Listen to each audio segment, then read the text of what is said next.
This is Clarence A. I'm going to do a remodel. The owners wanted to change their old, I think it's kind of old Corian top to quartz slab that I had fabricated. Anyway, I'm doing the tear out right here. So at first I took out the mirror and they had some kind of stick of glue like that. That's kind of hard to come off slowly. Either the mirror is going to crack or so. But what I do is I would use some wood wedges like this right here. Same thing I'm taking because it's a turnkey style of installing where you don't have to work too much, not painting at all, just covering up really correctly. There's a turnkey style without no less other labor work for painting and all that there. So anyway, so what I do is put wedges here, pry it up, and slowly work this thing in so it props it up slowly. And also I had razor bladed off the edge to cut it here so that it doesn't pull the paint when I pull it up. Same here, I had to scribe this out first with the blade from this splash.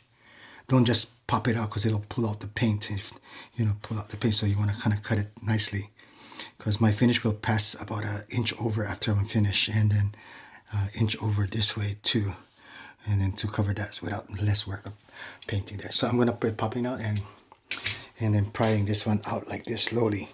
I put wedges here, here, and here, and it'll come off. Yeah.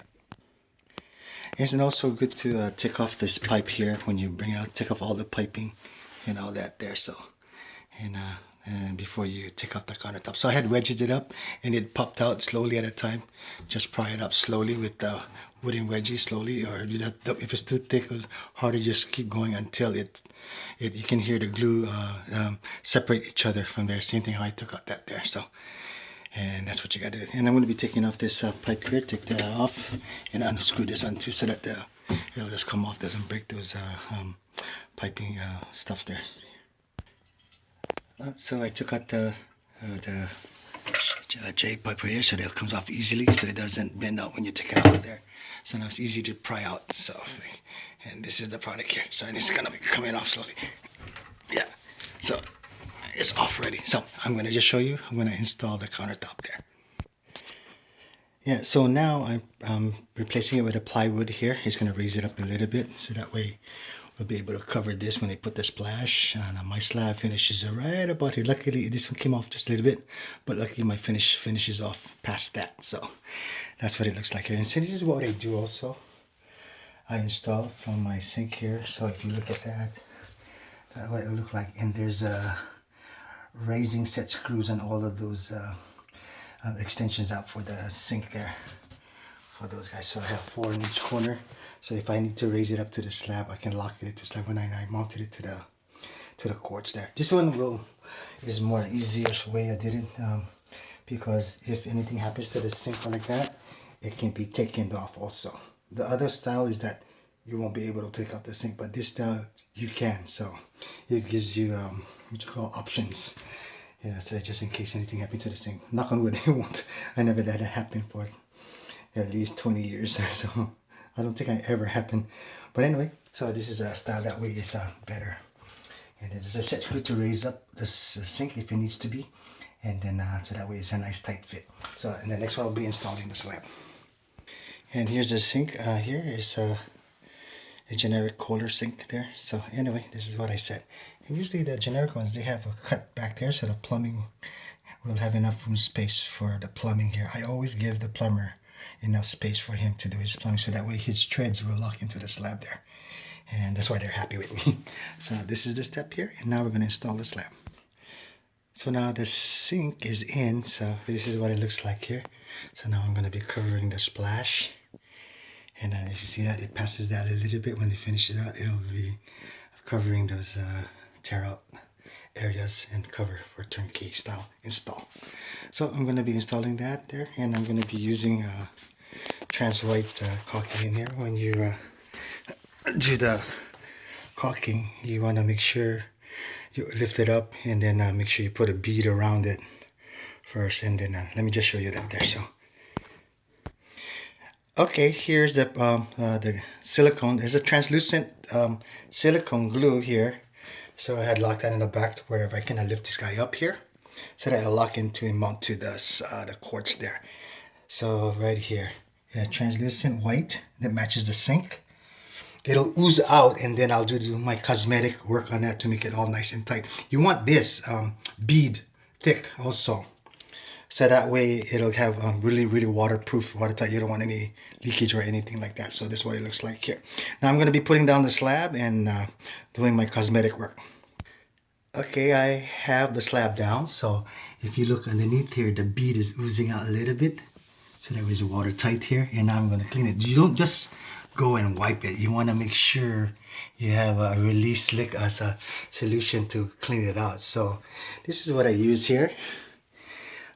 It's just regular water and Dawn soap.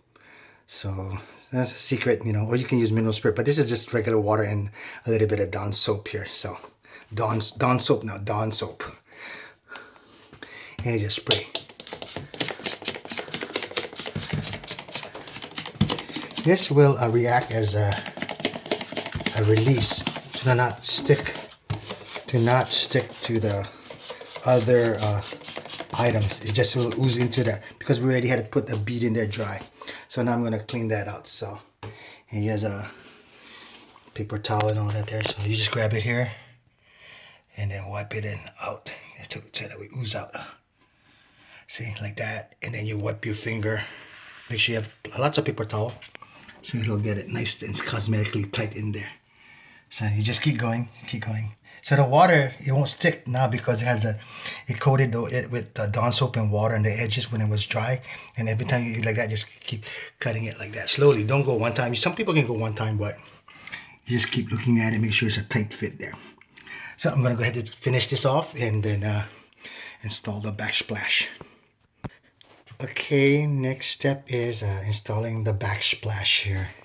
So you notice that there's a gap back down the wall there because the wall was off square, and I want to make sure that the ends are tight so that when the finish comes out, they're nice and snug at the ends.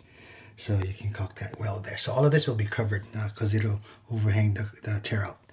So and that's what you want to do. So what you want to do is make sure you put a silicone in the back here for watertight to that wall, like that. All the way through. This is a translucent, so it matches the slab really well. Translucent white there. And just make sure you get all the bead like that. Yeah, like that. So just style. More or less to make sure that the wall is whatever is flat. So, and then you make sure you get this one also, the gap back here. Get that because that way it's watertight to the wall. So silicone. This is a special construction silicone that I buy. It's pretty pricey, but it's a contractor's warehouses where you want to buy the correct silicone for installing slab there.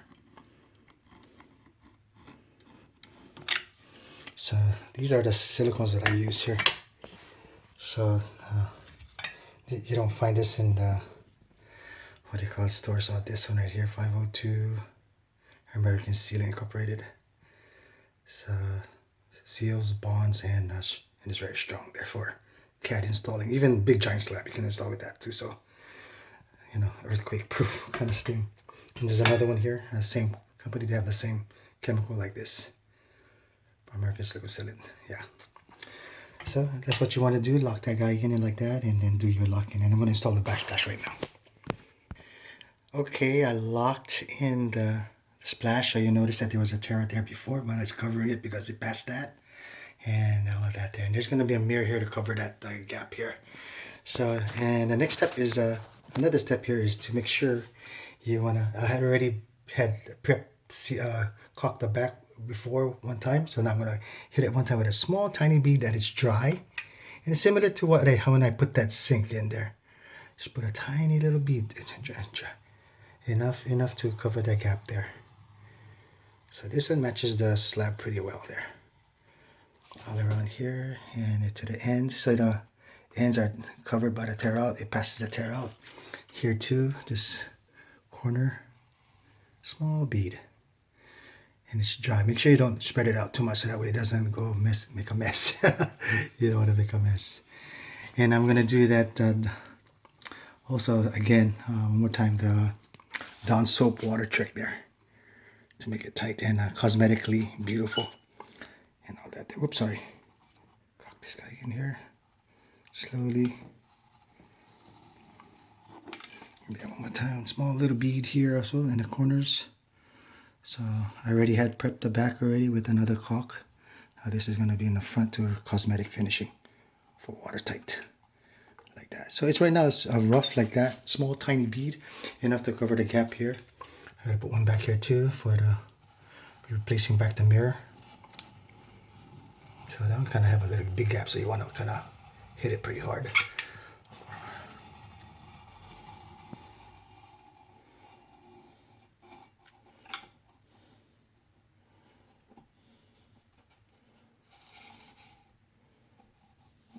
There. And I always have paper towels. So and then you do your water spray here again to make sure it doesn't, when you hit the caulking with your finger, it doesn't spread out to everywhere else. It acts like a release. It'll only go into the groove where you had caulked it in, like that. And then same thing, you hit it with your finger again. This one you can make a long run. See, only going into that groove. And then make sure you wipe it with the paper towel. And so forth, like that. Make sure it's all clean. So it'll be nice and tight. That's water residue, but I'll show you when it's all finished. Okay, same thing like that. I'm going to do the whole thing all the way around and then I'll show you when I'm finished. Okay, YouTube, I have it all installed. So this is from when it was teared out. I put back the mirror there. And I got all of this all together there. So it's ready. I just put the plumbing in it temporarily to make sure the plumber will put that in. He'll put all that stuff there. So, and the owner bought this faucet here to get it all ready there. So the scheme is he liked that style of gray, nice white gray stuff style there. Very beautiful. So, well, the customer will enjoy this. Take care, YouTube, and we'll see you on the next project. Take care. Bye.